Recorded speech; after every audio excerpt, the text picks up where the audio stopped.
how would one use this money to in a long-term stable way that would promote the ecosystem, that would help the ecosystem, that would just be like, okay, here's what you all sacrificed. You gave you all your money away. Okay, cool. Well, you gave it to somebody who's going to do something cool with it. So no expectations, but this is, here's the result of this over time.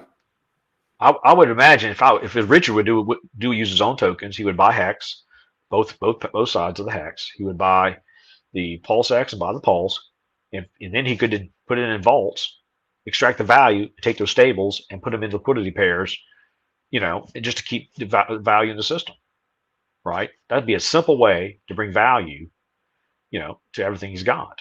And then although his tokens have pumped the most, right? That's how I would think I would do it if I was him, and buy his own stuff, right? Even if he doesn't take a loan out, he could just at least buy them and hold them, if he wanted to, without selling them. I guess that's the question: is what if you had $3 billion in these assets, stables and Hex, how would you put it in the Pulse chain that would make sure just to make the best price performance over time, not a pump and dump type of thing, but just over time support the ecosystem, make sure there's a crazy high floor on Hex and Pulse Chain and PulseX and all this stuff. I mean, he could just buy up the own. He could literally buy all the Pulse and PulseX and Hex and stick them in LP pairs, right? Just buy them up. He buys both sides of the Hex pairs, put it in LP. Now you have thick liquidity. Buys Pulse and PulseX, put it in the pair. You have thick liquidity. Boom, price is going up, and you have all this liquidity now. Right. Is there any downside of doing that? Is there any reason why you wouldn't, like, is there a loss? Like, would you be losing money over time? Well, no, he would just he would make any future gains harder to happen. Right. Because now you have too much liquidity. It takes more money to move the price. Right. That's a result of bringing the money. But then if you 10,000x'd it, let's say with that money, I don't know what the math would be, but let's say you did it. Who's benefiting from that? All the sacrificers, right? They're now rewarded for being loyal. And now you have a very, very thick liquidity in your chain. More people come in, there's a lot of value. You have a lot of, money in stable coins, stuff like that. So there's value here and there's places to make money on Pulse Chain. Bring your money and come join us. And so the price would go up and people could actually sell without nuking the price. Is that what you're saying? Exactly. People can get out when they wanted to, and Richard just keeps buying it up, right? If he took $3 billion, if he took $3 billion and bought $1 million worth of Pulse a day, how long would it take him? What is that to buy up? Use all that money. We'll say a third of it. $1 billion. It's what? It's 1,000 days. He can buy $1 million a day for 1,000 days, right? Isn't that the math? Wow. Think about it. Yeah. That right. Sounds right. So $1 million is bought every day and just stuck in the LP. Okay, he does it. That's gonna make the price go up. I mean, there's not enough. I don't think all the whales have enough money to dump the price. And if they're using liquid loans and stuff, they're locked in anyway. And then now they can extract more value from their loans because the price goes up. You see, now they have more stable coins they can extract and do other stuff with. But how long would that last? Would that be a year, 2 years, 5 years, 10 years? Because everything's long term. But so like how with this money, with $1 million a day or otherwise, how could it be a sustainable? Price goes up, people get out when they want to, sacrificers are rewarded, and it's all like this fair, like good game.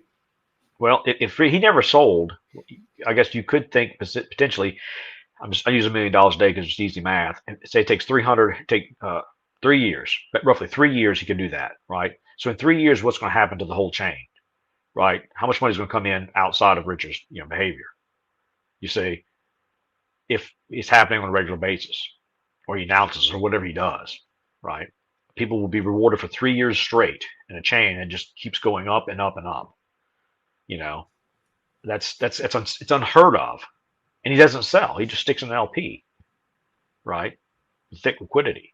I'm just trying to think of the downside of this too, because eventually, let's say it goes up for 3 years, and then everyone who wants to get out can get out. I guess builders can also. People can enjoy the products, right? Like Pulse Chain. Yeah, we want price to go up, but also the products there are solving problems for people.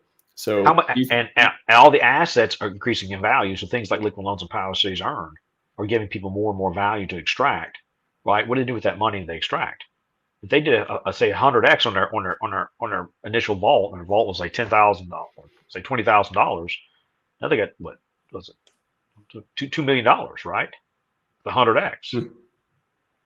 They can now extract their value out and take those stablecoins and do something with it. What if they're putting in an LP, making even more money now, right? What if they're arbitraging that between all the stables?